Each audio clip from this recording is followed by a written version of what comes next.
la tesis doctoral la hizo con Hegel, bueno, ¿no? Y que fue a exponer, le pidió que pusiera la teología de Hegel. Es decir, de los 4 temas, 2 eran 2 distintas corrientes de teología de liberación. Cuando habló Gutiérrez, Ratzinger lo alabó, diciendo, lo alababa y dijo 2 cosas, no me acuerdo muy bien, por el cristocentrismo y por el sentido de la gratuidad. Y luego, cuando volvió a Roma, se encontró con Bruno Forte, que ahora es obispo, en ese momento era profesor de Nápoles, y que Bruno Forte, cuando vino a la Argentina, nos contó en la Sociedad Argentina de Teología, dice, todo lo que dijo Gutiérrez, yo lo podría haber firmado. Y eso le dijo Ratzinger. Y cuando Ratzinger se despidió, a todos nos dio la mano y a Gutiérrez lo abrazó. No, porque algunos dicen que Ratzinger estaba contra Gutiérrez. No es verdad. No es verdad. Yo no sé por qué, con Sobrino tenía problemas, pero con Gutiérrez nunca tuvo. Por lo menos ahí quedó palmario, y ya después lo dijo. Y entonces, pues, hablo una cosa que yo sí creo que se puede decir, porque entonces yo, con curiosidad, le pregunté a Monsieur Spellhahn, que en ese momento era el director de Armenio. Lo hicimos en Shesta, la reunión fue en Shesta. Y entonces le dijimos, sí, dice, ¿por qué? Si éramos, creo que 13 o 14, a lo más 14. Solo 4 europeos, todos los demás venían de América Latina.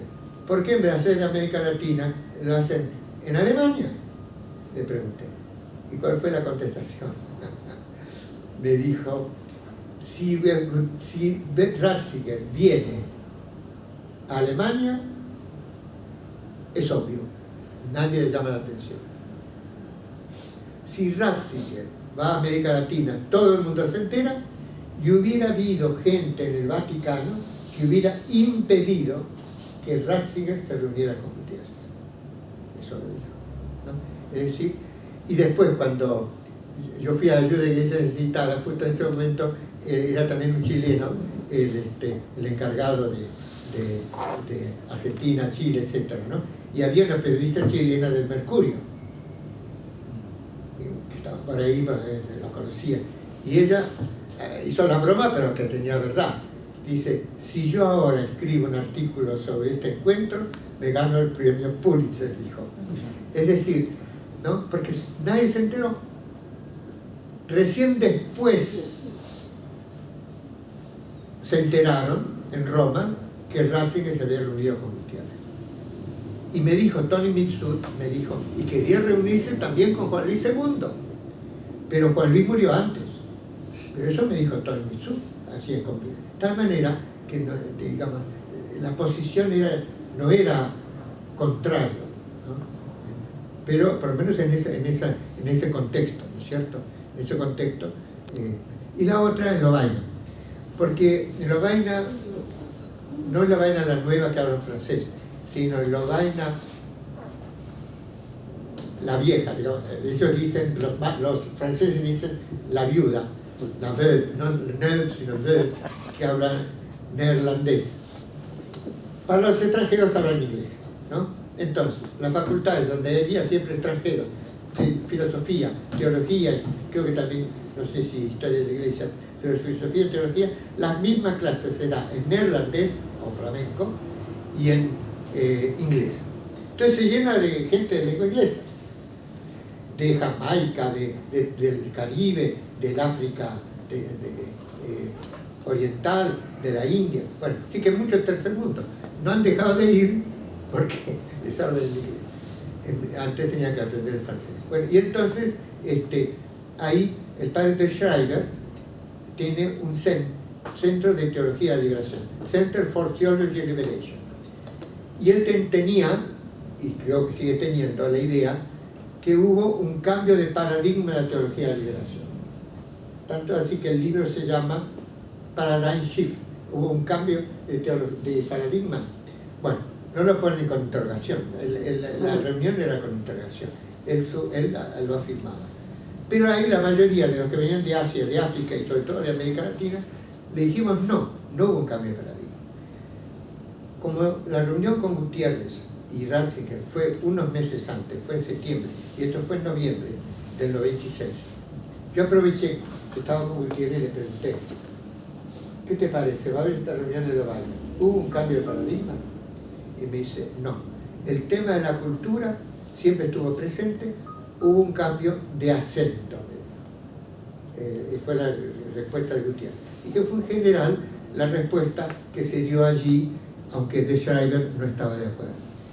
Bueno, y entonces ahí, digamos, pienso yo que estas dos cosas nos ayudan, ¿no? A ver, por un lado, cómo aún para el CELAC y aún para la Congregación de la Doctrina de la Fe en aquel momento, era parte de la teología en Latinoamérica en el segundo milenio, dos de las vertientes de la teología de liberación, la principal y la teología del pueblo, ¿eh? Y por otro lado, ese acercamiento, eso como al mismo tiempo dice, se ha retomado mucho más la problemática de la cultura, la problemática de la sociedad popular, etc., pero sin dejar el tema del pobre, el tema social, el tema también del análisis social, etc., pero no ideologizado. Bueno, yo creo que llegamos con alegría al cincuentenario de Medellín. Y ahora me parece a mí que a mí me han pedido un libro que va a salir tanto en castellano como en francés sobre las raíces teológicas del Papa Francisco, teología del pueblo, las raíces teológicas del Papa Francisco. Y yo al principio, temeroso, ponía algunos aspectos, pero cuando salió Evangelii Gaudium, yo digo, no, acá, al contrario, para mí el Papa Francisco,